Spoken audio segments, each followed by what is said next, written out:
quem está chegando agora aqui é o nosso querido Dr. Maia, né? Vamos ver se está tudo certinho com a nossa comunicação aqui. Tudo certo?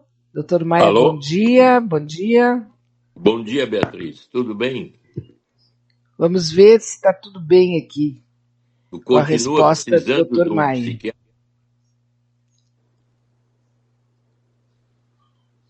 Tudo bem. Oi. Tudo Tu bem, agora continua? sim, confirmado, doutor Maia, tudo bem. Eu já fiz tanta besteira hoje de manhã aqui que não está escrito, viu?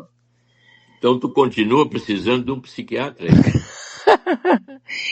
Eu falei brincando agora de manhã, digo, o doutor Maia é meu amigo, mas eu acho que eu estou precisando mesmo de um psiquiatra. É. Estou precisando fazer um tratamento, doutor Maia. Aliás, outro dia, eu acho que eu cheguei a lhe falar, né, que eu estou sem paciência nenhuma. Tu tá Assim, do tipo, a pessoa olha para mim e diz, Beatriz, eu pensei, eu já digo, faz.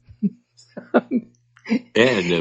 Uma das coisas, quando eu começo a ficar revoltado e irritado com as coisas que estão acontecendo, com o que não está certo na minha visão, se eu não conseguir descarregar essa tensão que começa a me habitar e começa a haver um ressentimento e eu começo a ficar tenso e guardar isso dentro de mim, eu teria que descobrir uma forma de jogar para fora, porque esses tipos de sentimentos vão envenenando a estrutura Sim. psicológica e aí aparece no corpo, aí começa a aparecer dores aqui, dores ali, dificuldades assim variadas do corpo. Então eu tenho que ou usar o humor ou um outro tipo de maneira de jocosamente, ironicamente, jogar para fora essa agressividade que me habita, né? Esse é o caminho ideal para eu me livrar das tensões internas, né? Porque o ressentimento, a irritação e a raiva contida e constante, eu fico assim cada vez mais carregado. Então, uma das saídas mais comuns é a ironia, o humor e o brincar, né? E a empatia com o afeto que eu estou sentindo, entendendo que isso é uma coisa minha em relação a frustrações que estão vindo de fora. Na realidade, as maiores frustrações que vêm de fora ou são ligadas ao entorno ou visões minhas em relação ao ambiente microsocial ou macrosocial, né?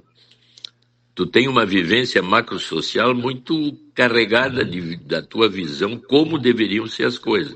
E a frustração, então, vem daí também, né? Sim, 99% nesse aspecto é frustração.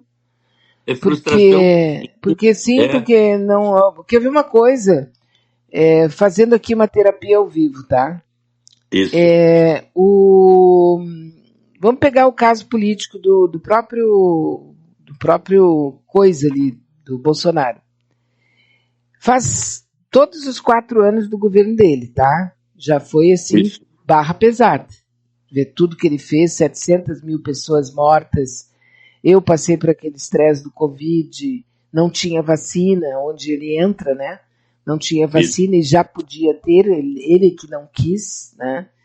Então ele tem, mesmo que não diretamente, mas indiretamente, ele tem uma responsabilidade brutal no fato de que não tinha vacina.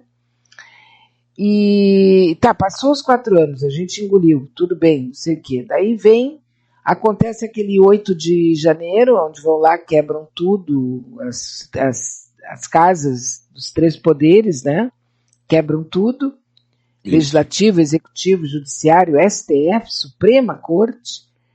Aí prendem um monte de gente pobre, botam lá, que bom, bem feito, tem que prender mesmo, não estou aqui achando que ninguém é coitadinho, porque todo mundo era adulto, ninguém rasgava dinheiro, portanto ninguém louco, né?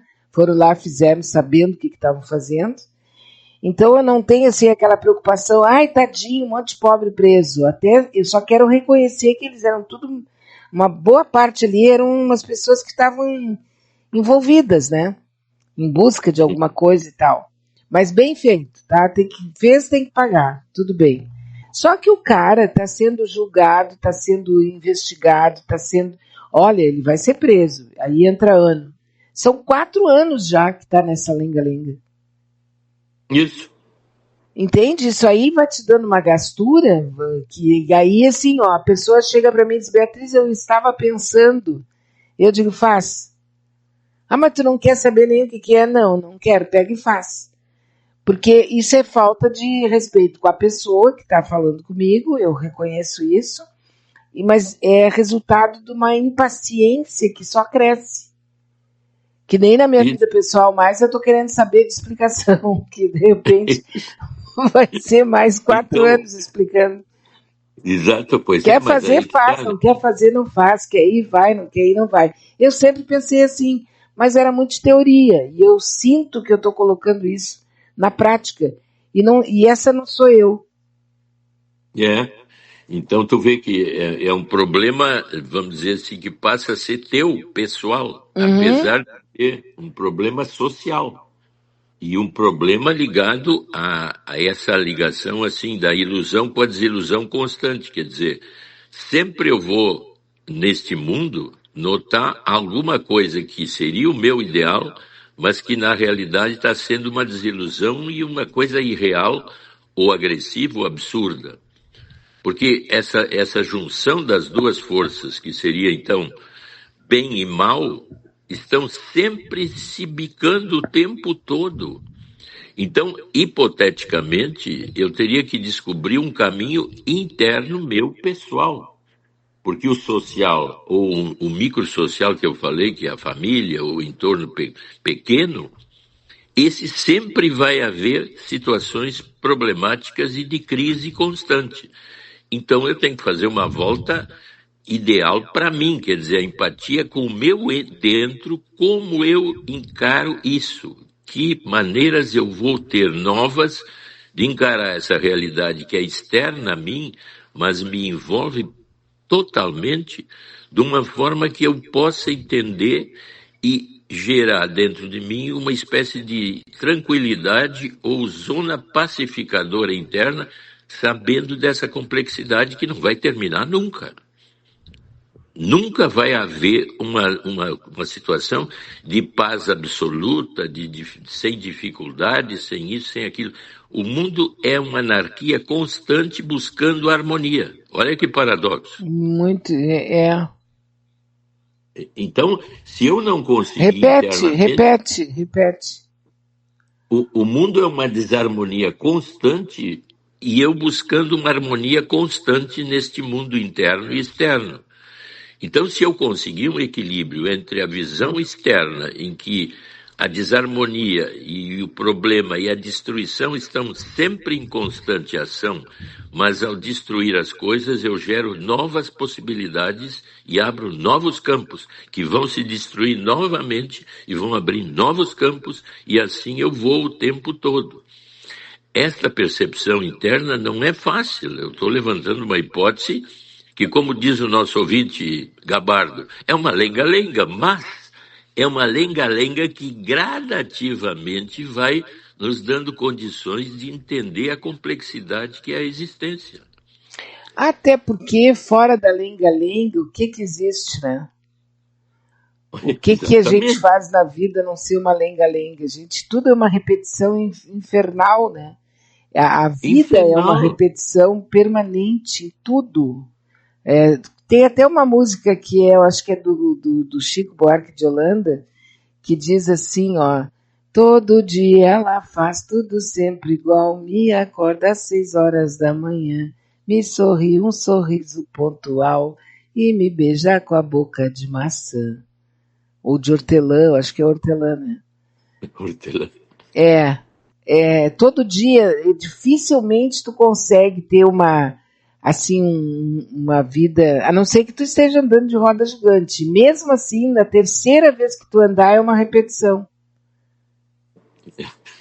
Então, quer dizer, se eu consigo entender gradativamente mais isso, que essa lenga-lenga é uma repetição, porque eu e tu aqui, na realidade, nós estamos seguindo um esquema socrático de diálogo. Tu faz a pergunta, ou um ouvinte faz a pergunta e eu respondo. Mas a resposta que eu dou, e aqui tu dá, nunca mata, de certa forma, a pergunta e abre novas perguntas. Daí, então, a visão lenga-lenga, quer dizer, a nova resposta gerada pela resposta à primeira pergunta abre campo a novas perguntas e novas respostas, e eu entro na complexidade. E vou na direção do social e na direção do pessoal ao mesmo tempo. Como eu vivo bem num mundo que é exatamente isso: destruição constante, construção constante. Criações novas, destruições novas. E agora nós estamos numa guerra que é, na visão do Trump, o quê? Eu não mato ninguém, eu só faço guerra econômica. Então eu posso dizer que ele mata lentamente aqueles que estão num esquema melhor anterior à guerra econômica. Ah, mas não é tiro bomba. Então ele se enche de razão e nós temos que entender que é um novo tipo de guerra que tem estratégias novas que nós temos que, como os diplomatas fazem, entender o que está acontecendo externamente e entender o impacto em mim. Porque eu não estou fora disso, mas ao mesmo tempo eu não posso ficar com a guerra dentro de mim sem descobrir um caminho que seria basicamente a empatia comigo e o humor para lidar com essa dificuldade toda que a gente vê o dia inteiro. Que eu tenho que evitar o ressentimento interno. Sim, que é o que eu estou vivendo, porque essa minha falta de paciência, ela raiva trancada. é uma guerra interna minha. Eu tô muito puta, entendeu? Isso, e aí raiva eu tô trancada. hoje, por exemplo, eu tô com dor de ouvido, tá, doutor Maia? Ó, Eu tô com de ontem para hoje, assim, ontem depois do meio-dia eu comecei a sentir assim um pulsar, né, uma coisa pulsante dentro do meu ouvido, ouvido, né? Na orelha, ali no ouvido, tá? E eu digo, como eu já sofri de otites, já tive otites na minha vida, eu conheço mais ou menos os sintomas. Então eu tenho a impressão que eu estou, inclusive eu acho que estou com febre agora. Isso aqui é uma infecção no ouvido, porque eu já tive várias lá no passado.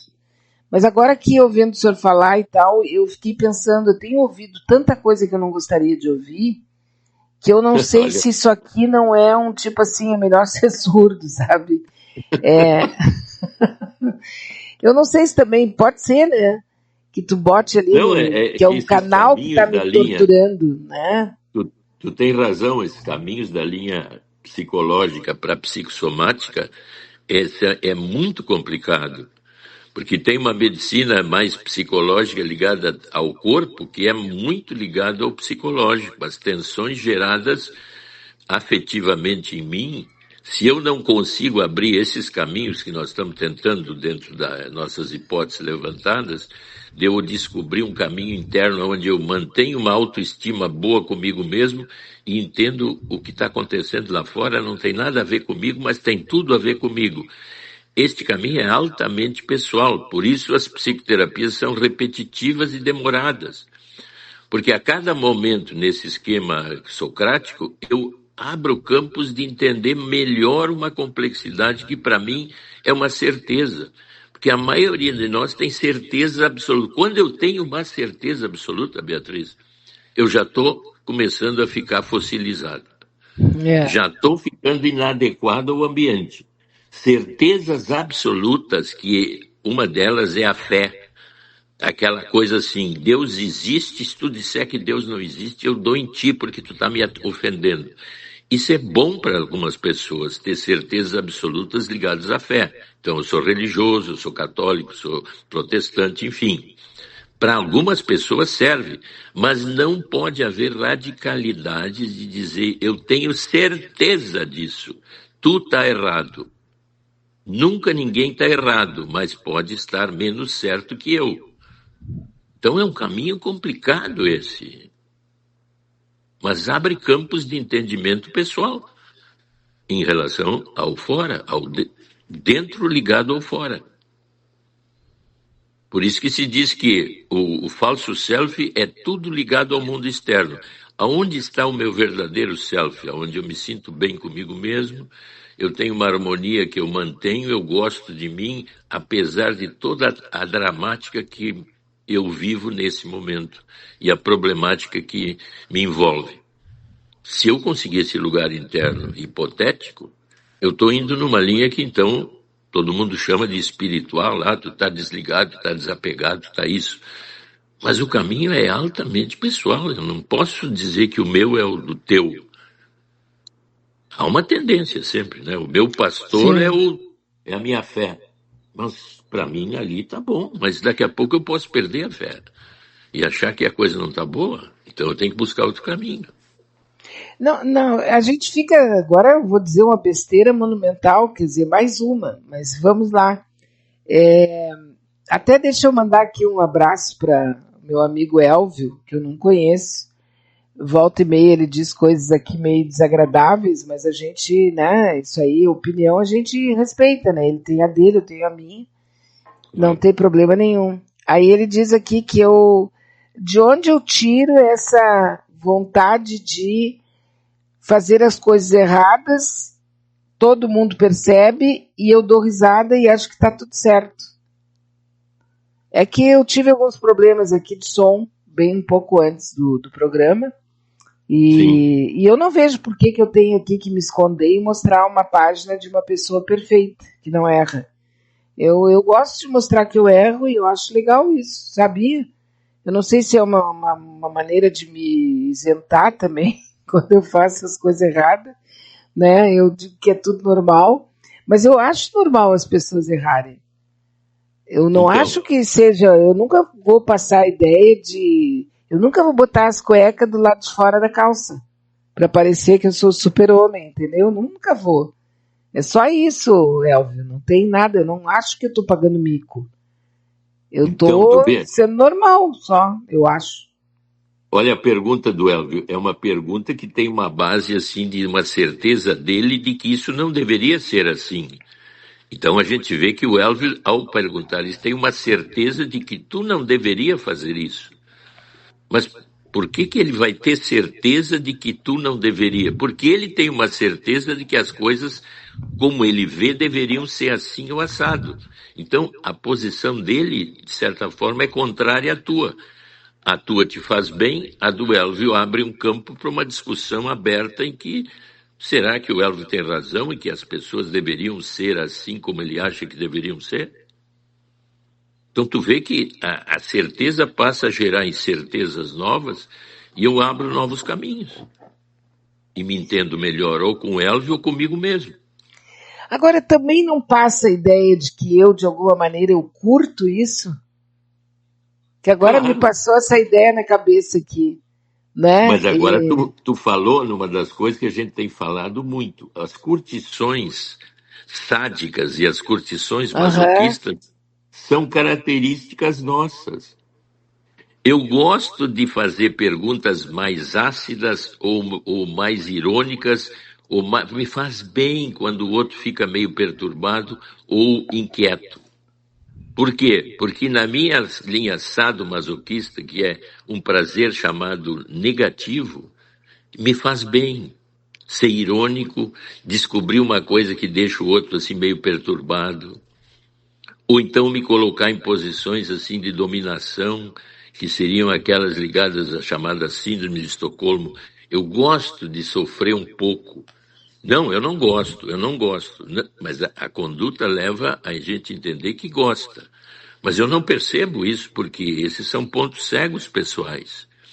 Só abrindo o campo da discussão é que eu consigo começar a entender o que é a repetição, a nossa lenga-lenga, onde abre campos de entendimento mais sofisticado. Apesar de Mas, que. Desculpa. mas, aí, mas aí, se eu fico rígido, eu não avanço. Porque a minha posição é aqui. Tu não vê, eu estou numa trincheira. Se tu quiser passar, eu te mato. Uhum. São mini trincheiras internas onde eu não aceito a opinião do outro, obrigo o tempo todo porque eu não posso perder. Quando na realidade o diálogo aberto não é de perda, é de crescimento. Se a gente pegar assim, tipo, dar aquela viajada que é normal, né? Se os homens das cavernas, lá no começo da história da humanidade, eles quisessem ter absoluta certeza de que não iam fazer nada errado, que não iam correr nenhum perigo, que não correr nenhum risco, que ia dar tudo certo, eles jamais teriam saído da caverna, né? Exatamente. Porque quando tu vai para qualquer situação, tu pode ir para um piquenique com a família, tu não sabe o que vai acontecer. Exatamente. A nossa vida é imprevisível, relativa, o tempo todo mudando. Isso a maioria das pessoas tem até ódio de que mude. Não pode mudar. Eu te lembro daquela ouvinte nossa que dizia assim: eu estou desagregada, perdida, desmontada, porque eu vivi 60 anos aqui e agora minha família está me levando embora para outro lugar. Se eles soubessem o que eu estou vivendo, quer dizer, ela estava mais ligada na casa, na estrutura, do que na capacidade dela de ser diferente e mudar. Para ela foi assim uma morte física. Ela morreu ao sair daquele lugar. A maioria de nós vai ficando assim. Eu vou ficando encapsulada em ideias rígidas, pessoais e cheia de inimigos, entre aspas, em que eu tenho certezas minhas e quando eu interpreto, eu estou dizendo que ele está errado. E eu não me dou conta que eu é que estou ficando rígido e não aceito a mudança que está acontecendo o tempo todo à minha volta. A flexibilidade, aquele filósofo famoso que diz que o mundo é líquido. Por Bauman. que a água tem vários estados? Líquida, gasosa, vapor, gelo. É uma característica que eu deveria ter. Eu, às vezes, posso ficar gelado, líquido e vaporoso. Internamente, não, eu quero ser sempre gelo, eu quero ser sempre vaporoso, eu quero ser sempre líquido. Bom, então eu perdi o time. Estou mal. Mas e também a vida não permite que tu fique sempre na mesma prancheta. Tu A tá ali vida muito. não permite, Não mas o meu permite. estado interno não está mudado. Então Ah, eu fico verdade. triste, ansioso, deprimido, angustiado. Quer dizer, eu crio o lixo que é a angústia, a ansiedade, a depressão, o medo, a raiva, o ódio. Eu fico carregado de afetos negativos que são como infecções e vírus que vêm de fora e atingem o corpo. A metáfora é a mesma. Quanto mais raiva, mais inconformidade, mais ressentimento eu tiver, mais eu estou minando psicologicamente o meu corpo psíquico. Ah, mas os culpados estão lá fora. Eu sou uma vítima. Olha, mas que como deveria ser o mundo? Mas por que as pessoas são assim? Mas vem cá, mas tu não te olha no espelho nunca?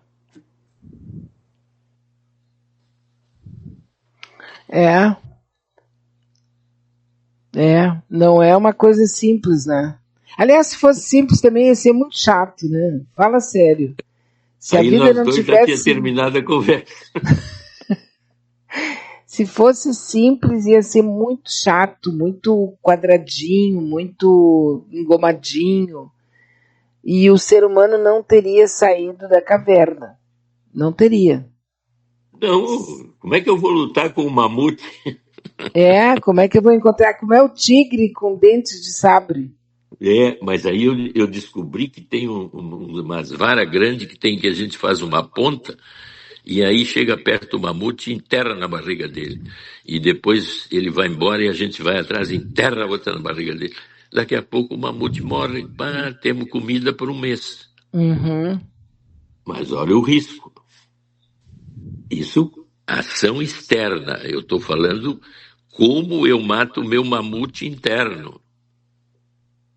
Bah, Como essa aí lido. é boa, hein? O meu mamute interno. O meu. Porque, olha bem, agora nós levantamos uma hipótese interessante. Mamute interno é um puro narcisista, né? Eu me acho. Barbaridade, né? É brincadeira. O, o, eu te tenho eu prometi que eu ia perguntar para o Dr. Maia. Deixa eu achar aqui que a pergunta foi pedida ontem. que eu fale sobre a questão que é bem diferente disso que a gente está falando, doutor Maia, que é o seguinte, tem uma menina que faz parte da vida dessa pessoa que me pediu ontem,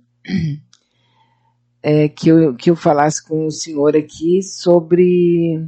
Onde é que está aqui o material que ela me mandou? Vamos ver que tem pessoas que mandam para a gente material e depois apagam. Foi exatamente o que ela fez aqui.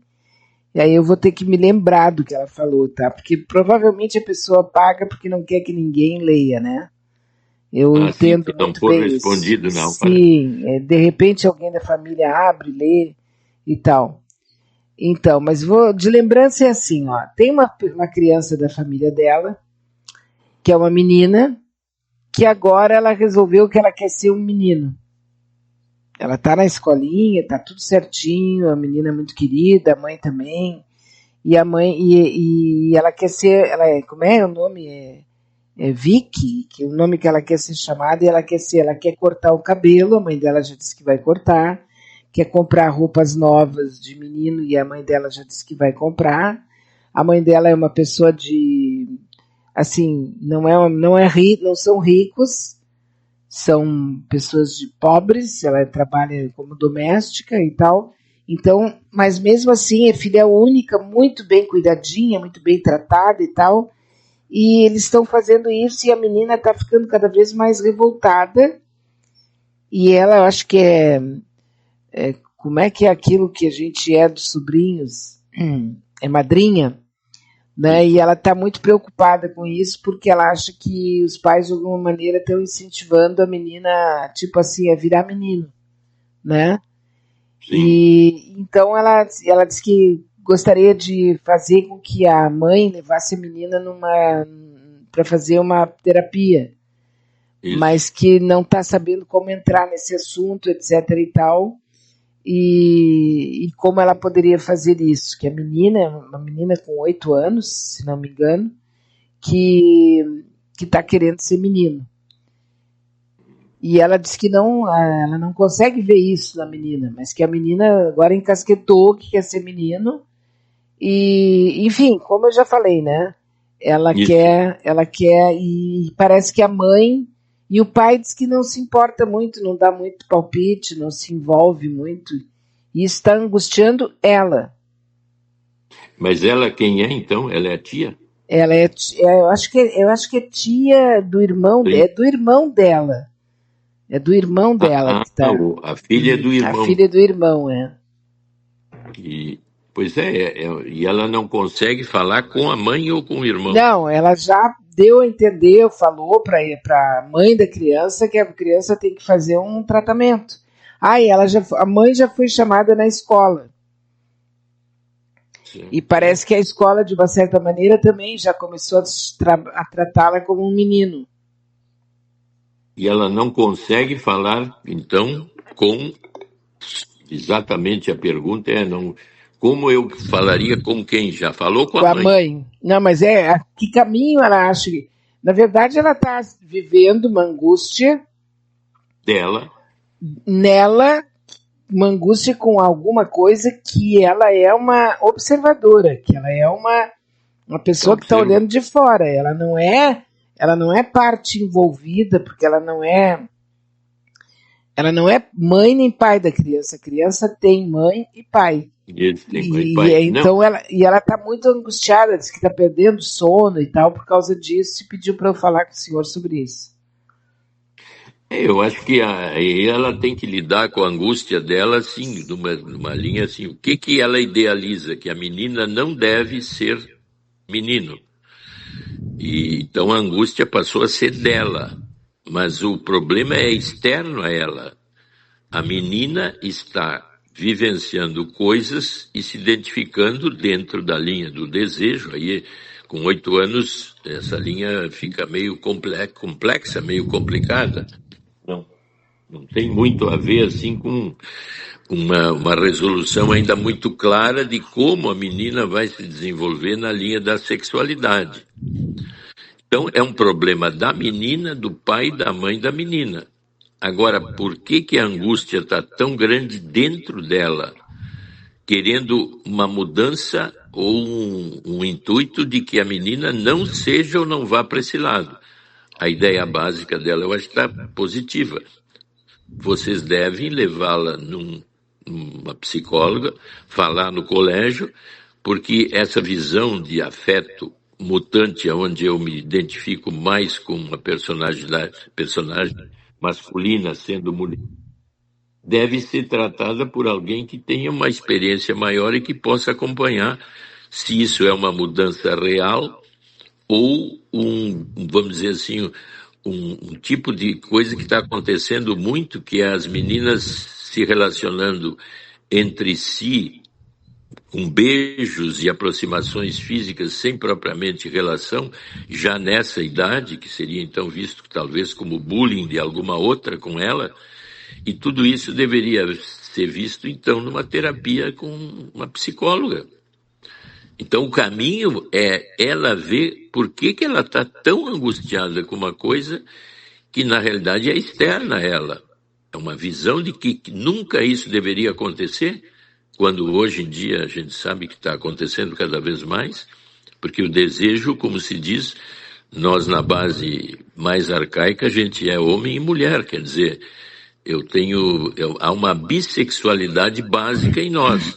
Agora o desejo, quando ele se constrói no caminho assim do início da vida, ele é ou mais hétero, ou mais homo, ou mais hétero, ou mais homo, ou é misturado. Hoje em dia a gente não tem mais preconceito quanto a isso. Antigamente não era possível. Então eu tenho que ver o meu complexo interno de eu não aceito isso nela, no outro, e o que eu posso fazer para mexer com isso lá fora. Tem dois caminhos. Eu vou encaminhar para a psicóloga, que é o problema da menina, e olhar para mim por que eu estou tão angustiada. Sim. Porque é natural a pessoa, dificilmente tu vai ver uma pessoa que conhece uma criança, um adolescente que está nessa dúvida, a pessoa dizer, não, tá tudo bem, normal. Qualquer um vai se angustiar, né? Claro, qualquer pessoa próxima vai se angustiar também. Só não penso que deva levar a ponto de perder sono, de qualquer coisa assim, porque não tem alguma coisa a mais aí, né? Por que o problema de eu perder sono e ter angústias, aí o problema é meu, eu teria que ver em mim. Mas tu viu como é difícil eu ver em mim e eu projeto sempre lá. Não, eu quero que a menina não siga esse caminho, eu quero isso. Eu estou sempre com desejo de mudar o mundo, mas nunca olho, mas por que eu estou tão preocupado com o mundo? Por que a minha angústia é com o mundo, onde cada vez que eu olho o mundo, ele é mais inacessível ainda? Qual é o mundo que eu tenho acesso? O meu interno. Então, se eu vejo lá fora, eu teria que ver o impacto lá fora em mim. Por isso que eu sempre digo, critica o outro. Tá, mas por que eu critiquei o outro? O outro não pode me criticar? Não, eu estou certo. Mas vem cá, mas da onde é que tu tirou a tua certeza? Tu está ficando rígido, então.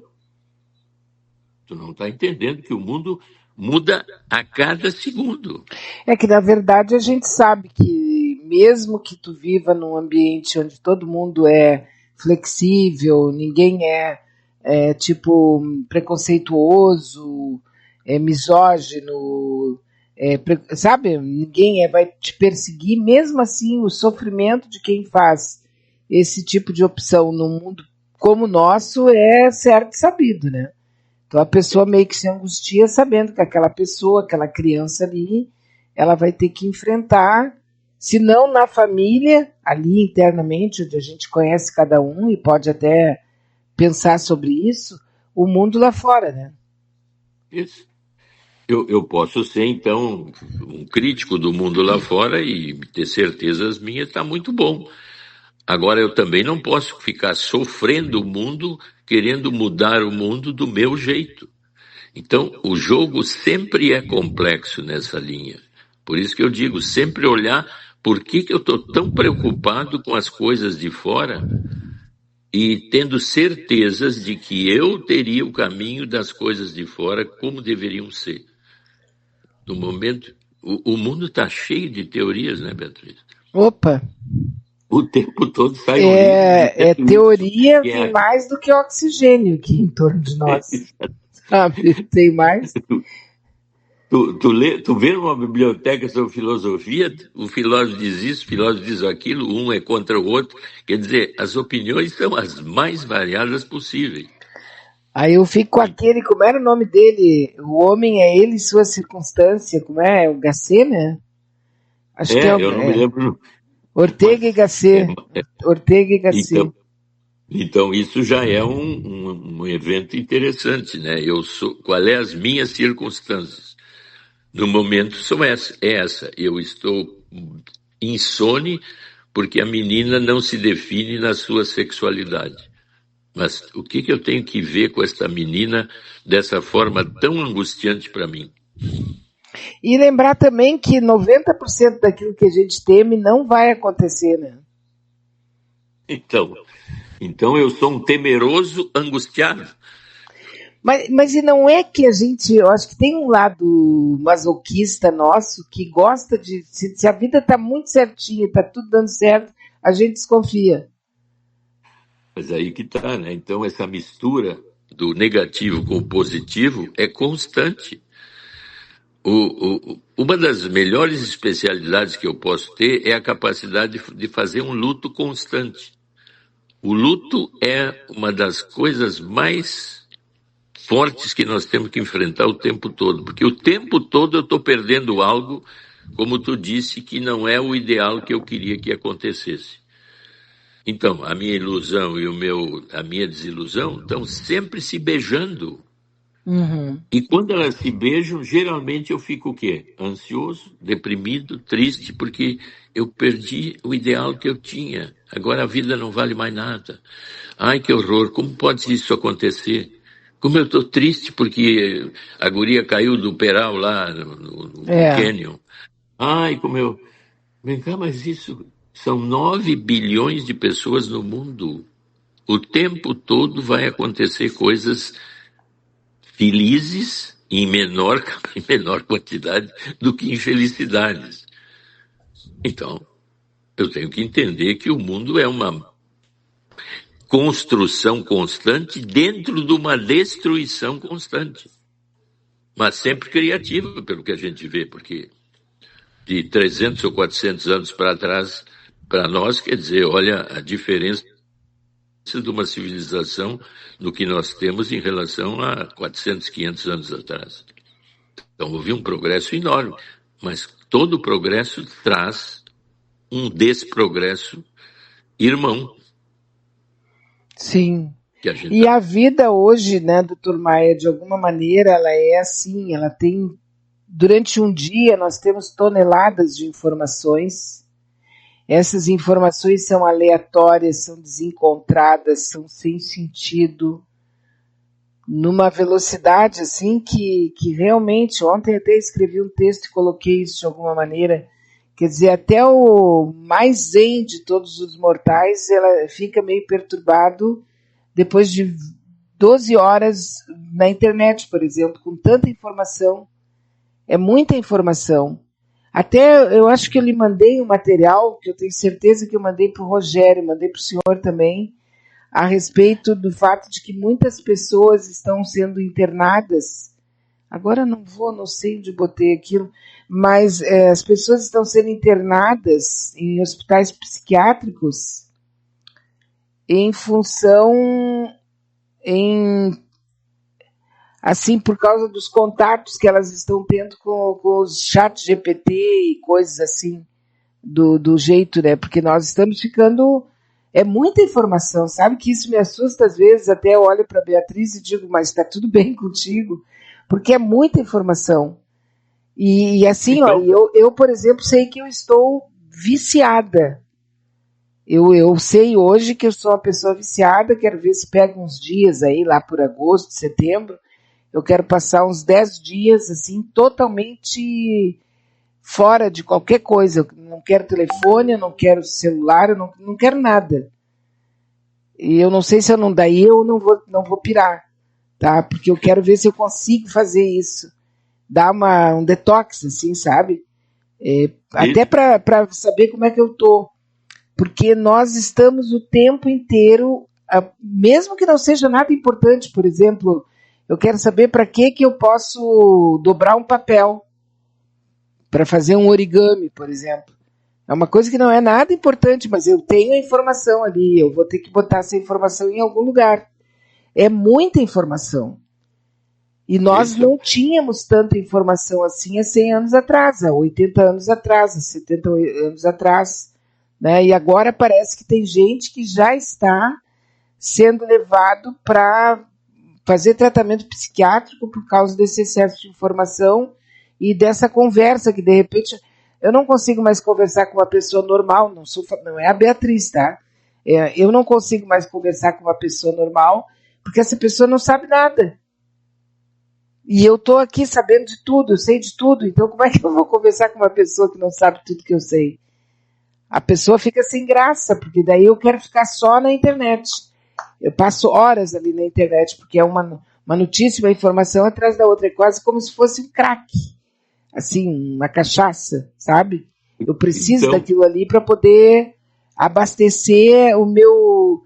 Eu acho que tem alguma coisa a ver com dopamina, não sei. Eu sei que a gente não está bem, mas aí apareceu essa informação de que muitas pessoas estão tendo que fazer até tratamentos psiquiátricos em função disso, de não conseguirem mais sair dessa roda gigante, dessa montanha russa de informação permanente. e isso tu vê que, então, de novo, nós estamos falando da complexidade criada por nós mesmos, de uma civilização avançada tecnologicamente, que abriu um campo novo de comunicação instantânea em que cada um de nós é capaz de ser visto por milhões de pessoas, dependendo do que eu faço ou que eu chamo a atenção. Então, vamos dizer assim, se eu usar uma metáfora física, por exemplo, eu vou numa festa e me empanturro de tudo que tem ali para comer, o que é que acontece?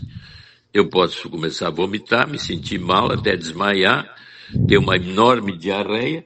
Quer dizer, se eu me empanturro de informações e fico grudado no mundo querendo saber de tudo, eu tenho que de novo dar uma olhada para mim, porque todos aqueles que se empanturrarem ali naquela festa virtual da internet vão ficar doentes de alguma forma.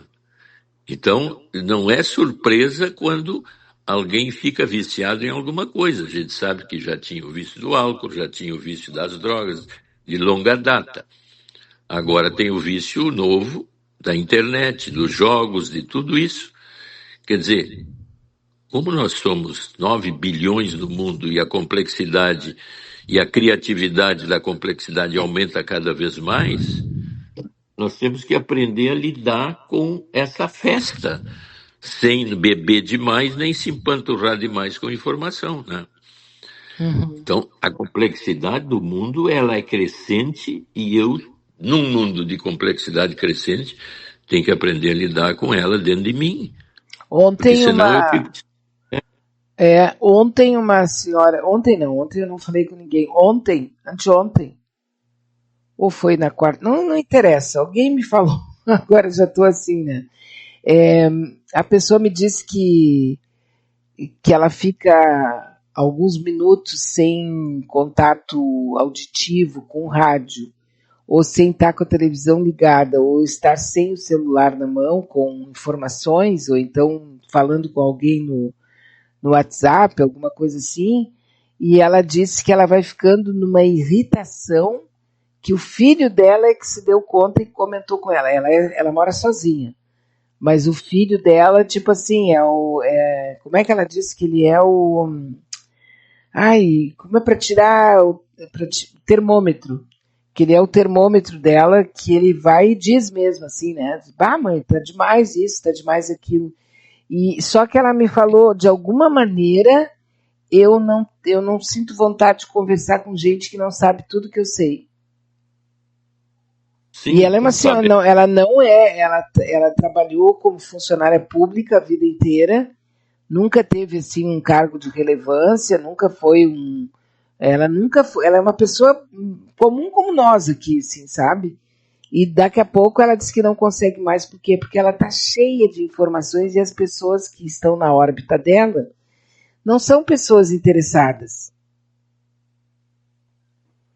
Aí não Então, podem conversar, por exemplo, sobre para dizer, será que aquele camarada cor de laranja lá, como é o nome dele, o Donaldo, será que o Donaldo ele é psicopata? O Donaldo é um. Não vão conversar com ela sobre isso. Não vão conversar também sobre aquele coisinha lá, o seu coisinha. Não vão, ninguém vai falar porque eles não sabem e não querem saber. E aí ela está num mundo, tipo, como ela mesma disse, é um mundo hostil. Então, quer dizer, eu teria que ter a capacidade de autocrítica, porque eu vou perdendo a autocrítica no sentido de dizer, mas se eu estou num grupo de internet onde eu tenho ideias ou coisas assim, eu tenho que me filiar a um grupo de internet onde eu posso fazer trocas, eu posso comentar, tá cheio de lives onde as pessoas perguntam, te inscreve, conversa comigo, faz isso, quer dizer, ela teria que ter uma capacidade de gerar grupos aonde ela pudesse, né? Tem grupos de leitura, tem grupos de fé, tem grupos de tudo. Quer dizer, por que ela está ficando isolada e a linha crítica que deveria estar dentro de nós está no filho, ou no sobrinho? Porque eu perco a capacidade de me orientar dentro das complexidades do mundo complexo. Porque eu perco a capacidade de lidar com a minha complexidade em relação ao mundo. Então a pessoa vai ficando isolada, por isso que a Isso, metade da população tem ansiedade, porque uma das buscas mais comuns do nosso mundo hoje é o dinheiro, o conforto e algum tipo de ter as coisas que eu não tenho. Essa é a angústia maior hoje. Todo mundo desejando, de alguma forma, um poder baseado unicamente no ter, no dinheiro e na capacidade de ser aquilo que é um ideal de novo. Voltamos, né? O meu ideal utópico e sempre legando uma desilusão.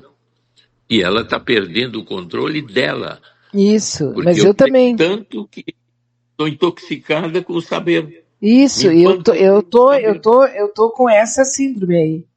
Eu tô assim.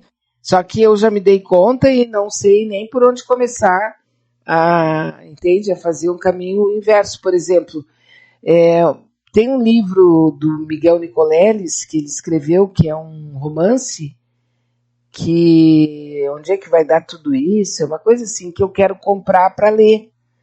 Aí com esse de vou comprar o livro do Nicoleles, vou comprar não sei o que, darará, eu parei para Né? pensar e pensei comigo, qual foi a última vez que eu li um livro? Eu não me lembro. Ó, tu leu E informações. eu li informações, eu li é, assim alguma coisa condensada sobre um assunto, eu li, mas um livro mesmo, cara, já faz muito tempo que eu não li, que eu não leio. Eu não leio. Eu faz muito tempo mesmo, e agora já me decidi, eu vou comprar o livro do Nicolés, eu só não sei se eu vou ler, mas eu vou comprar o livro Eu vou dele. ter tempo de ler. Não, não é nem tempo, é saco para ler. Exato. Porque é muito assim, ó. Muda, a gente muda muito, tá lendo uma coisa aqui, daqui a pouco já entra outra coisa, já passa ali na tua grade ali, já passa uma outra sugestão, já entra um aviso que entrou alguma coisa nova no Facebook, que entrou alguma coisa nova no YouTube, sabe? Tu tá o tempo todo, tu não tem aquele momento para, não, eu vou agora entrar, vou assistir um filme, depois eu vou comer um sanduíche, depois eu vou para casa caminhando a pé e vou ver o entardecer do Guaíba. Não, a gente está sempre com o celular na mão. Essa é a complexidade atual do nosso mundo, que nós temos que fazer uma adaptação, cada um de nós tem que ser crítico da sua posição específica, porque senão vai ficando mal consigo mesmo e mal com o mundo, quer dizer, dois mal-estar ao mesmo tempo não dá, né? Não dá. Daí tu já começa a pensar besteira, né? É. Eu pergunto para qualquer um que esteja aqui com a gente, qual foi o último livro que tu leu? Hoje em dia cada vez se lê menos, mas ao mesmo tempo continua, né? As feiras dos livros, as pessoas vão Isso que eu bastante, acho né? estranho, eu acho que é para botar e mostrar para os vizinhos. A feira, sempre que tu vê uma live de um cara assim, que notório saber, ele está sempre atrás dele tem uma Isso, biblioteca. atrás dele tem uma biblioteca. Isso é padrão. O cara quer mostrar que ele é bom, ele vai lá para um lugar e bota uma biblioteca atrás, né? Até o honesto diz assim, mas quanto livro tu tem? Não, é só capa. Mas é isso, e olha que antigamente que eu digo não faz tanto tempo assim, 10 anos atrás, a gente tinha um prazer absurdo. Eu cheguei em algumas épocas a estar lendo 2 a 3 livros assim ao mesmo tempo. Porque eu li um período de um, depois dentro do ônibus, lotação, eu li o outro, sabe? Era uma coisa assim. Eu fazia uma coisa parecida com isso. E tinha um prazer enorme fazer isso. Tu falar com meus filhos, eles vão dizer para ti que quando eles queriam alguma coisa, fazer alguma coisa, eles esperavam eu sentar com um livro na mão, porque daí tudo que eles pediam eu dizia assim, para me ver livre, né? Isso. Chegava, mãe, eu posso fazer tal coisa? Uhum, pode fazer. É só perguntar para qualquer um dos dois, porque eu estava sempre com um livro na mão. Era minha, menos do que TV, menos do que qualquer coisa, era um livro.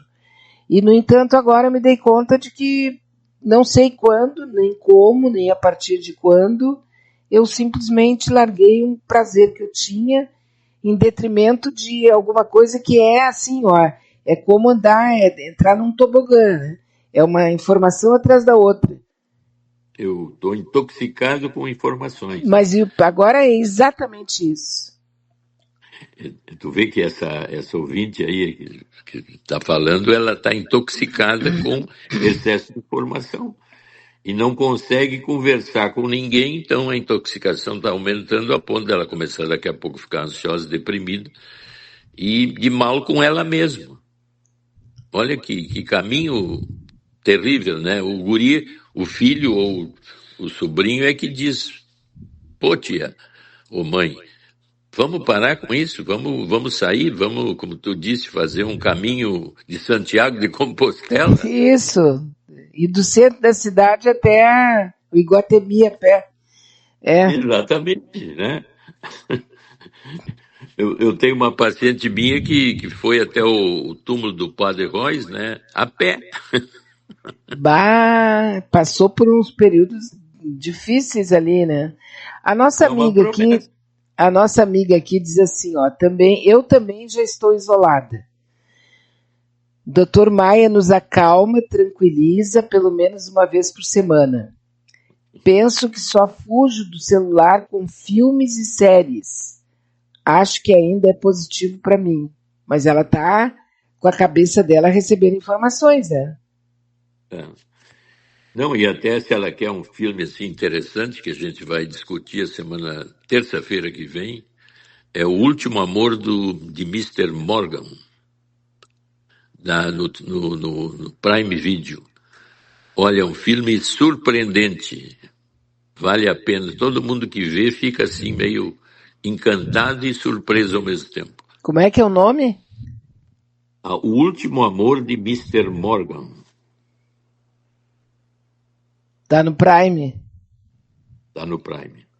O Último Amor de Mr. Morgan. Morgan. Isso. Um paciente meu disse que viu o filme e passou a noite sem dormir de tanta imagem e problemática que veio na cabeça dele. Mas achou fantástico. Eu tô escrevendo aqui, porque senão eu esqueço. Mr. Vale a pena. Morgan. É um filme de 2014. Na verdade, a gente também tem que ser tipo assim, é como ser viciado em alguma coisa, né? É quase como fazer uma desintoxicação. Então, eu posso pegar um livro para ler e começar a experimentar, né? Isso, Para ver se eu consigo ir até a 10ª página. isso, tu Ou diz então eu assim. vou dizer que nem aquele o Bolsonaro, não dá para ler livro, tá cheio de letrinha. Exatamente. Eu pretendo ler pelo menos 5 folhas por dia. Aí faz uma meta, né? Quem sabe dá, né? Não, e pior é que é mais ou menos, eu acho que é esse o caminho, porque depois que tu desaprende alguma coisa, que tudo tá cheio de formalidades, né? A gente faz o nosso próprio cantinho, a nossa formalidade, tudo. Tem que fazer isso. Agora, me passa pela cabeça, doutor Maia, eu estou aqui revelando uma questão que é minha. Nossos amigos e amigas provavelmente possam identificar outras coisas que eles pararam de fazer sem se dar conta e que, no entanto, estão também mergulhados na internet. E que daí deixaram de fazer uma série de coisas que não seja, por exemplo, ler. Pessoas que gostavam de ir para a cozinha, fazer comidas diferentes, pessoas que gostavam de costurar alguma coisa, sabe? É prestar atenção nisso, porque eu acho que a gente meio que mergulhou na internet, eu vejo como um mergulho, sabe? A gente entra, quando tu vê, passou 2 horas, passou 3 horas e tu não viu passar. Tu Mas tu consegue vê, né? passar um dia inteiro fazendo coisas nenhuma na internet. Mas aí tu vê que, voltando ao ponto que nos interessa, assim, de abrir campos, como tu disse há pouco, que cada pessoa consiga fazer uma administração a melhor possível de si mesmo. Mas o que acontece quando eu gradativamente vou ficando muito grudado num tipo de ação, ou num jeito de ser, ou uma maneira de fazer as coisas, eu posso perder a direção interna de controle meu pessoal. E vou ficando cada vez mais inquieto, ansioso, depressivo, e aí eu perdendo essa capacidade de autocontrole pessoal, eu começo a perder a capacidade de controle mais próximo. Aí então é o que tu disse, né? Tá cheio de pessoas fazendo tratamentos psicológicos e se internando porque perderam completamente uma direção interna de autocontrole e de visão crítica do mundo. Eu perdi a crítica total, eu fiquei monocrítico, quer dizer, eu só vejo uma coisa e não entendo a complexidade que me habita em torno.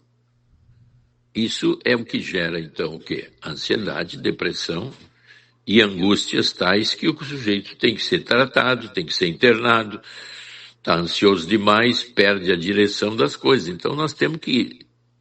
será que eu estou perdendo a capacidade crítica de me orientar num mundo que é bastante complexo? Então, é isso que tu está dizendo. A gente chama a atenção disso e quem nos ouve diz, bom, que nível está a minha autocrítica, a minha maneira de criticar o mundo e criticar a mim mesmo? Que nota eu dou para isso? O nosso amigo faz uma pergunta aqui para o Dr. Maia. Dr. Maia, uma pessoa que não se importa com a opinião dos outros e mostra isso sem qualquer receio, é uma pessoa narcisista? Pois é, mas aí nós temos que ver primeiro assim, se eu não me importo com a opinião dos outros, é porque eu sou basicamente dono da verdade. Então não resta dúvida que ele é absolutamente narcísico, quer dizer, se eu não dou bola para a opinião de ninguém, eu devo ter uma ligação direta com Cristo, né, ou Deus, porque sou eu sou o tal. Porque então nós temos que partir desse princípio inicial. Eu sou o cara. Ele tem que ouvir mais Roberto Carlos, eu acho. Sim, Então, Beatriz, um cara que é assim é um cara que se acha, né? sim, sim. Não se Então, sentir nem constrangido, nada, com coisa nenhuma. nada. Então, ele descobriu um jeito de ser ele. Eu sou o cara, quer dizer, a opinião que tu tem do mundo ou de mim não me interessa. Ou podemos dizer que é um alienado ou um cara muito forte numa opinião categórica, né? Então, realmente, Não resta dúvida que o diagnóstico é excesso de narcisismo pessoal, né? É que eu acho que foi essa semana que o senhor falou, ouvi em algum lugar, é que nós estamos numa fase também de todo mundo está diagnosticado, né? Isso. Agora todo mundo quer se diagnosticar, tu lê ali na internet, daí tu diz, não, eu tenho isso aí. Eu sou TDAH, como é o nome? Agora todo mundo é TDAH, Eu tenho todo mundo é problemas autista. de memória. Eu tenho problemas de memória, TDAH. Isso Eu agora sou virou moda. autista, eu tenho um autismo leve. Eu já sou autista savan. Eu gosto de me achar. Não, eu acho assim, ó, que se a pessoa tem uma determinada circunstância, ela tem que ir num profissional para fazer testes. E não passar a dizer, porque ela leu em algum lugar, sintomas. Não, tem artistas, né? Me lembro, tem uma artista que diz: eu fui fazer os testes de autismo e vi que sou autista. Aí é moda, né? Eu gostei, chama atenção, né? Uhum. Todo mundo quer saber, aquela atriz ela é autista. Ela é autista, mas ela é boa atriz. Ah, sim, mas eu sou savan, eu sei das coisas. Savan é Então, saber. Savan? o autista savan é aquele tipo de autismo de alta capacidade. Por exemplo, tinha autistas que, na época, decoravam o livro dos endereços, sabiam todos os endereços do guia telefônico. Ah, tá. O autista, aquele que era amigo do Einstein, é o Gödel.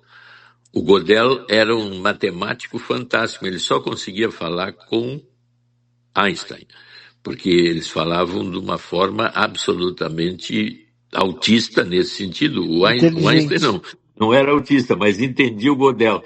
Que o Gödel dava aquelas aulas de matemática fantástica, aí se tu perguntava alguma coisa, ele ficava te olhando porque ele não conseguia entender a pergunta que tu era insignificante para ele, porque o mundo dele era matemático.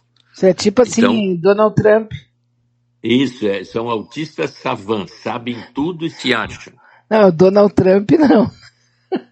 O Donald Trump é um autista, vamos dizer, é um savant, eu sei tudo do mundo.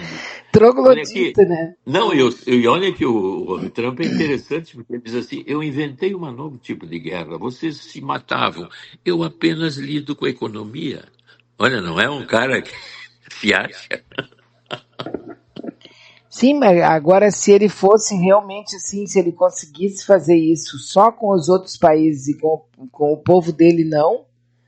Mas ele Pois tá é. botando todo mundo, né? Não, mas ele diz, né, temos que É, nos sacrificar um pouquinho para mexer com os outros. que coisa, né? Agora, além disso, é narcisismo aquilo ali, né? Até o jeito Não, dele esse caminhar, é ele se aquele que... acha assim, ele é o troglodita, o Mas homem alfa, né? Ele manda em todo mundo, não quer saber. é que é que quando aí é aquilo que a gente sempre falou, quando o poder passa a ser político e econômico, aí tu tá num nível assim quase de Deus na De Terra, Deus, né? é. Tu pode tudo porque, né? Até ontem na novela apareceu aquele que casou com a guria que é bêbada dizendo assim, olha pai, o dinheiro é tanto dinheiro que nada do que tu pode querer é inacessível. A gente fica assim até meio perturbado. Então, quando o poder chega nesse nível, Uhum. eu perco o pé no chão, né? Agora eu queria fazer uma pergunta sobre uma personagem da novela. Aquela menina, a loirinha, aquela que foi viver junto com o Marco Aurélio, que era namorada de não sei quem ali. Ah, sim. Sabe que ela Ela trabalha era casada com o que casou com a. Como é o nome com, dele? Casou com a com o bêbada. Ivan. Com o O Ivan. Ivan.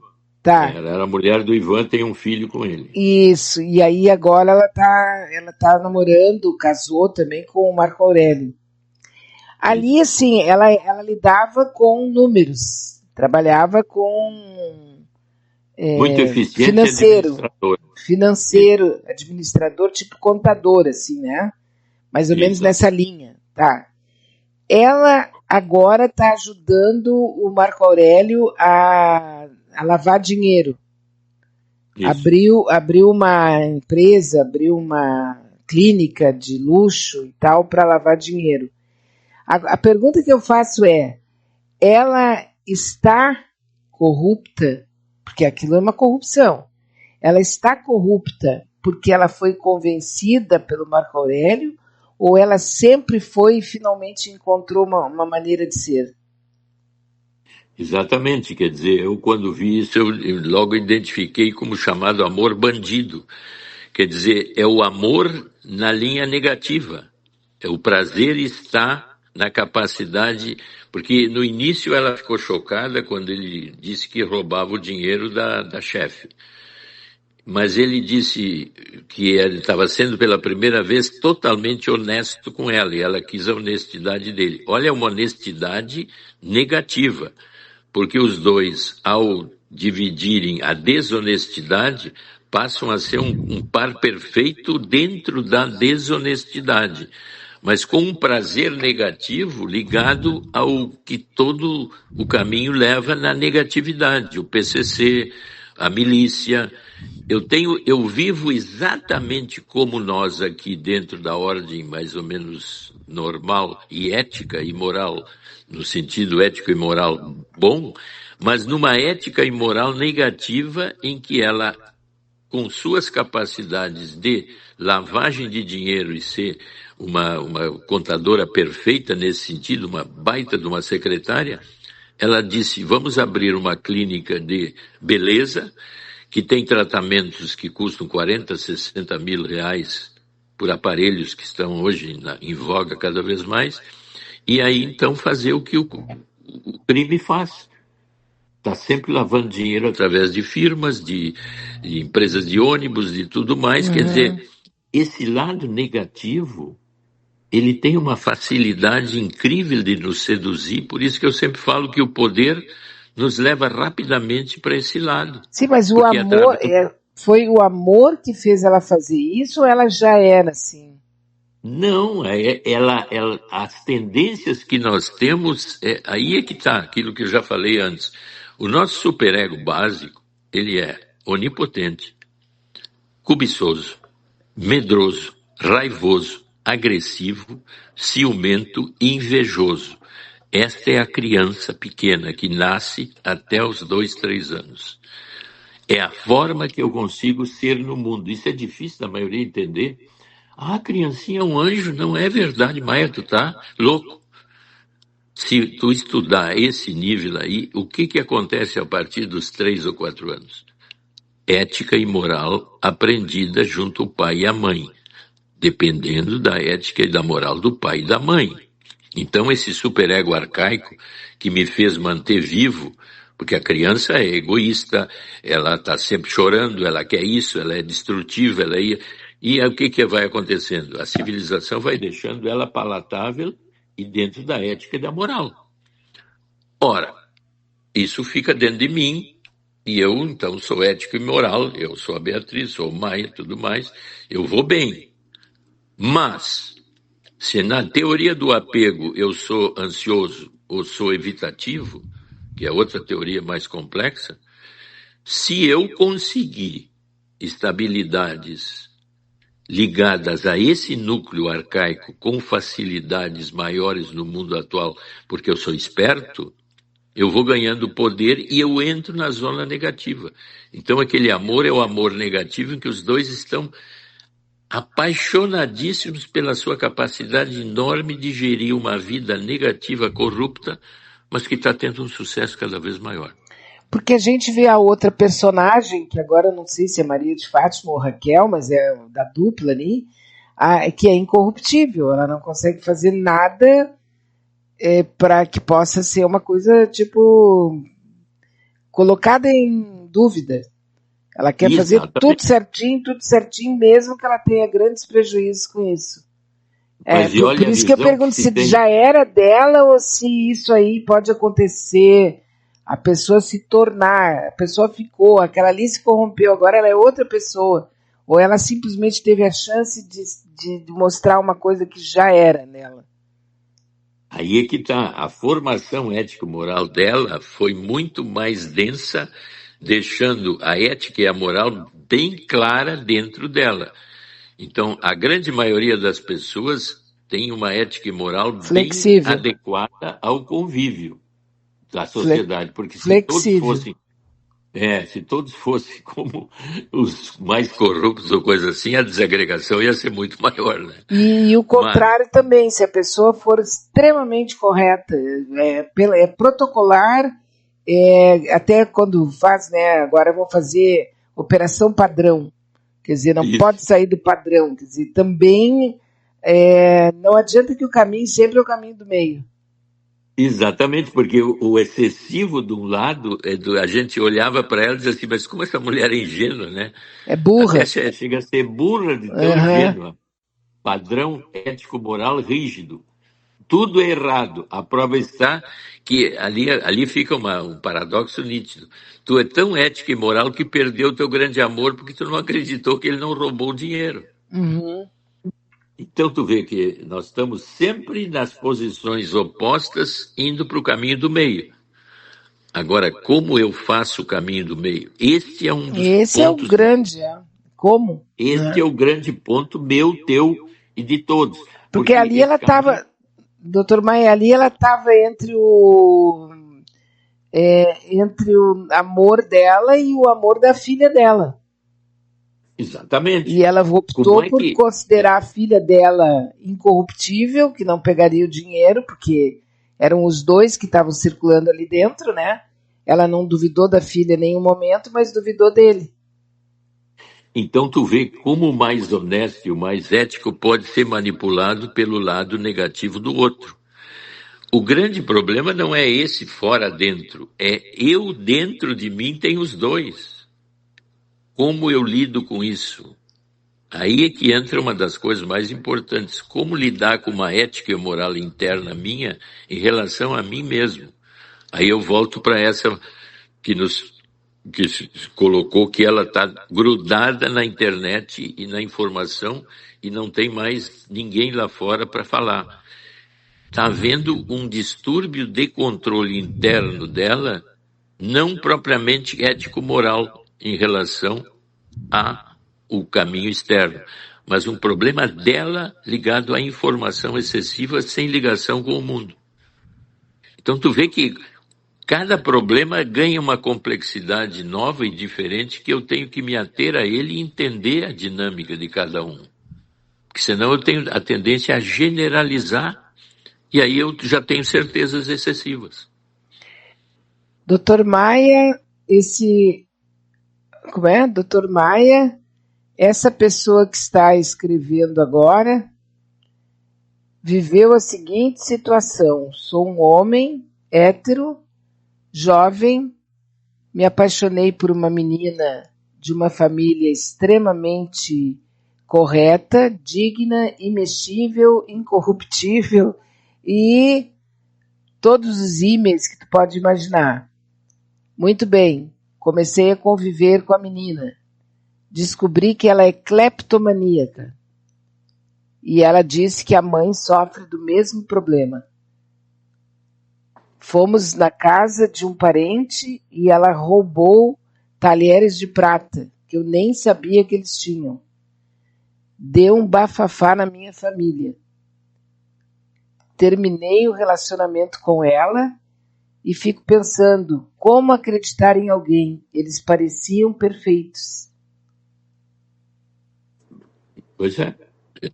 Então, são surpresas que nós estamos o tempo todo encontrando. Ela sofria de uma linha obsessivo-compulsiva de ter que tirar o objeto do outro. Isso pode ter sido, vamos dizer, uma das coisas ligadas à cobiça e à falta de estrutura ético-moral em relação à cobiça, né? A mãe dela também. Tu vê, a criança pequena, ela tem uma tendência assim, chega num lugar onde tem outros brinquedos de uma outra criança, eu daqui a pouco pego e quero para mim. O dono se vê, a criança briga com aquela. Mas a tendência é eu não tendo, por que não ter?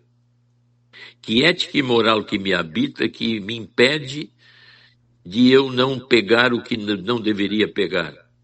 Isso é uma coisa que pode ser uma distorção bem arcaica e que agora teria que ser tratada de uma forma bem objetiva, com psicoterapia, com medicação, inclusive.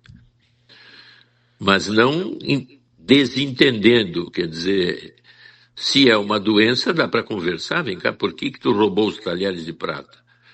Ah, eu não, é uma compulsão, eu não consigo, eu sou assim, eu sou... Bom, mas então nós temos que trabalhar isso para... Tem Mas tu tratamento. vê que mas a maioria das pessoas fica tão indignada que chega a terminar relações quando isso é uma patologia psicológica, né? Sim, mas quem não conhece, de repente, está no meio de um carnaval desse, deve se assustar, né? Que aqui Bom, a outra amiga, kkkk, dei risada quando vi a história. mas Vivi olha isso, bem, olha só, vivi isso na minha adolescência. Ela, menina da mesma escola que eu, ela era cleptomaníaca. Depois ela fez tratamento, se curou e parece que já tirou 3 maridos de mulheres diferentes. Não é a mesma coisa? KKKKK. Não sei. mas então tem porque alguns de nós na base expertise psicopática, em que a ética e a moral não se estruturam de uma forma assim como nós gostaríamos, é uma ética e uma moral que Padrão. ficam Uhum. falhadas, né? Então, por que eu não posso?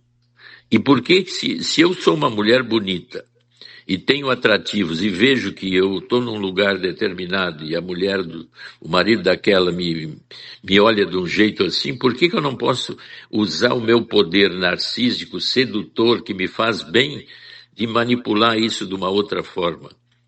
São falhas ético-morais São. internas em que eu não sigo as regras ético-morais do grupo. Mas isso me faz bem porque narcisicamente eu consegui mais um, consegui outro. Estou no terceiro, Uhum. quarto casamento. Que loucura Eu isso. gosto de seduzir. Mas isso é uma característica de várias pessoas que vivem assim, podem viver assim, e que eu deveria, na minha linha crítica, de certa forma, entender e até me afastar de seres tão espertos e malandros como a gente encontra o tempo todo, né? E E não ter tem. grande surpresa. Não, mas é que parece assim, ó, é que às vezes é a pessoa mais quietinha, a pessoa menos que tu acaba sabendo disso, assim, né? É o caso do Dom Juan, aquele cara assim que ele gosta da mulher até conquistar. Depois que ele conquista, ele não se interessa mais. Mas tu vê, essa uma linha de sobrevivência também. Se tu entender como é que funciona um leopardo, o que ele faz? Ele sobe lá na árvore, fica lá em cima quietinho, até que as corças venham passear embaixo da árvore. E aí o que eu faço? Eu me atiro em cima de uma. A comida veio pronta. Então, isso é uma característica de expertise que no reino animal tu fica espantado das expertises em busca de comida. Só que lá é só comida. Aqui a ambição e o egoísmo e o orgulho e o narcisismo nos fazem gostar de repetir isso. Dá uma tesão passar o outro para trás. Dá uma tesão eu seduzir alguém que parece incorruptível. Então nós temos que aprender que essa é a natureza humana dupla, sempre dupla. Sim, de Mas o que ver importa é eu me dar sempre. conta disso em mim. O trabalho é pessoal, eu me dar conta de quanto isso é duplo em mim. Ai, esse mundo é horrível. Ai, como tem gente má. Ai, como tem gente... Ah, meu Deus do céu, tia. Vai para a igreja, então, e fica rezando o tempo Não, todo. é que lá esses dias eu vi um vídeo que deu. O pastor estava fazendo o seu discurso lá, falando de Deus, da pureza e tal, e entrou uma mulher e botou a boca nele, porque ele não tinha feito pagamento de um programa, né, com ela e uma outra amiga, e ela estava lá cobrando dele na frente de todo mundo. Foi um caos, né? Então, assim, vai Imagina. para a igreja, de repente, quando tu vê, tu tá num furdunço desses, né?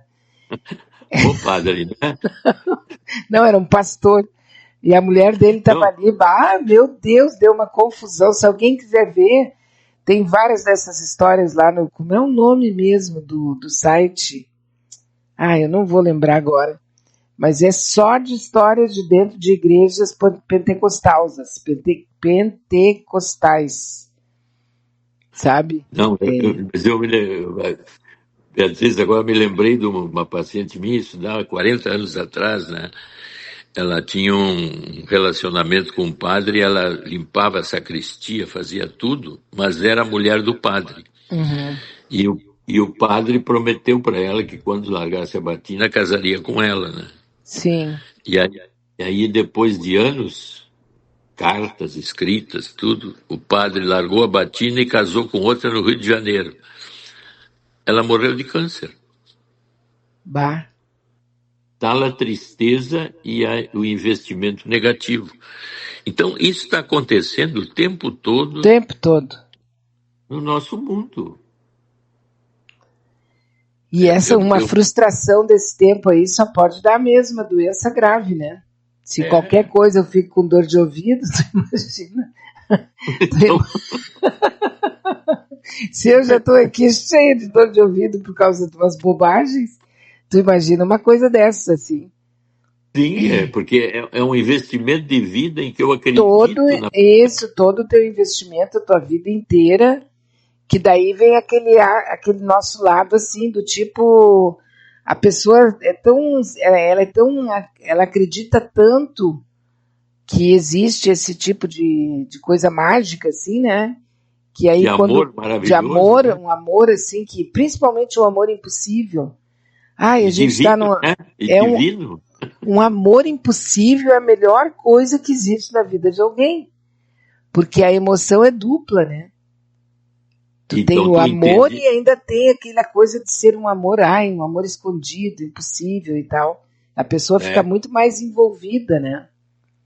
Então tu entende por que o suicídio, por que o feminicídio, a agressão e as relações sadomasoquistas, né? Que são o que mais viceja no nosso mundo, né? Doutor Maia, a situação do ser humano ela é muito precária, complicada e E, triste, porque tu vê, uma pessoa numa desilusão profunda, ela pode criar até mesmo um câncer nela, né? Ela pode criar não, um problema cardíaco, ela pode criar uma coisa incrível isso. Então não é. Que pena que a gente é tão frágil assim, né? todas as doenças autoimunes, se tu vê, por isso que eu disse que a psicossomática é uma linha de doenças muito terríveis, porque quando elas passam para o corpo, fica difícil de fazer o vínculo dela com a frustração, a ansiedade, a depressão e a angústia do que causou a doença autoimune, né? É um trabalho bem mais complexo de entender esse tipo de coisa, né? Tu vê, uma das coisas assim, mais complexas também é que entender, por exemplo, toda essa linha chamada border, que é nós temos um setor neurótico na personalidade, um setor border e um setor psicótico, né? Na linha border, nós temos uma angústia de separação e de ansiedade de intrusão. Olha que complexidade. Ansiedade de separação. Então eu estou triste porque alguém me deixou. Eu fiquei longe de alguém muito importante para mim. Mas ao mesmo tempo, esse alguém é intrusivo e está sempre exagerando no contato comigo. Então eu tenho uma ansiedade de intrusão e de separação da mesma pessoa lá fora. Como é que eu vou me dar conta disso? O Maia está dizendo uma coisa teórica que eu não entendo nada. Claro, é difícil, por isso, então, a repetição. Até eu entender por que eu estou com esses sintomas. Uhum. E a linha border hoje no nosso mundo é quase todo mundo que se trata agora virou moda. Como é autismo, problema TDAH e o border. Mas a complexidade no border é de extrema sofisticação. Então o caminho é a terapia. Mas ele geralmente é muito inteligente. Então, o que eu vou fazer no psiquiatra que ele vai dizer que eu não sei? Olha só. Sim. E aí tá com cheio de pontinhas, porque é ponta solta, né? Na verdade, a gente observa isso, é um monte de ponta solta que não dá certo em lugar nenhum, e tu fica ali no Isso meio aí. do emaranhado achando que tá tudo dessa. Tá tudo bem, tá tudo sob controle. Só que as pontas estão todas soltas, né? Toda só. Mas tudo bem, então uma coisa de cada vez, né? Um dia de cada vez, um problema de cada vez, para a gente poder passar, porque só 50% de taxação é difícil, né? Ver o que, que vai Então, acontecer nos próximos dias aí com o... E o eu diria, Bolsonaro então, para foge ou ter não foge? Porque ele vai ser preso esse final de semana, viu? quem o... O Bolsonaro. Ah, tu acha que ele vai Não, ser eu tô preso? esperando. Isso aqui é uma Ah, tu está ansiedade minha. esperando? Tudo me leva Não, aqui. o que eu ia dizer agora, então, está de acordo com o que tu falou. Olha bem, quando para fazer um esquema assim, onde eu fico, vamos dizer, tipo seda, a seda é um dos tecidos mais valorizados, né?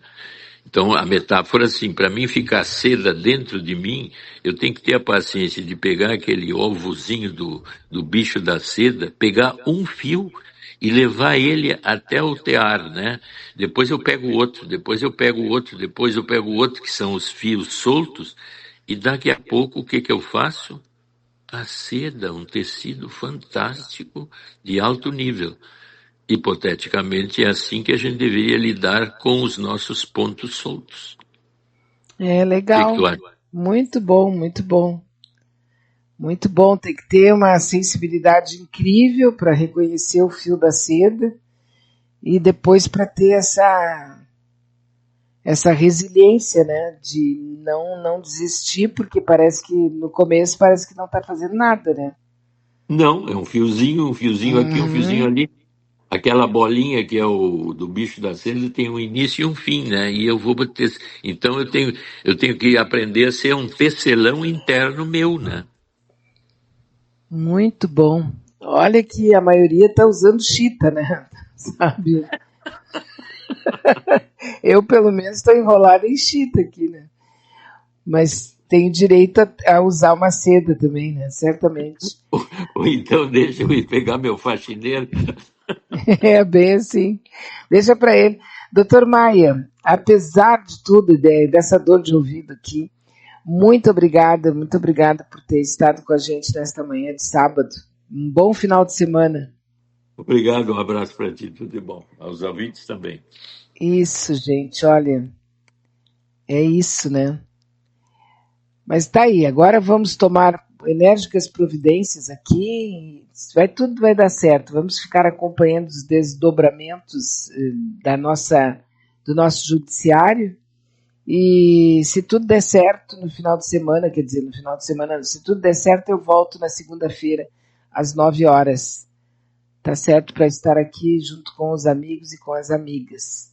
Amanhã, domingo, às 19 horas, a gente tem a presença do Adroaldo Bauer Correia, tá bom? Grande beijo para todos, para todas, muito obrigada e fiquemos em paz.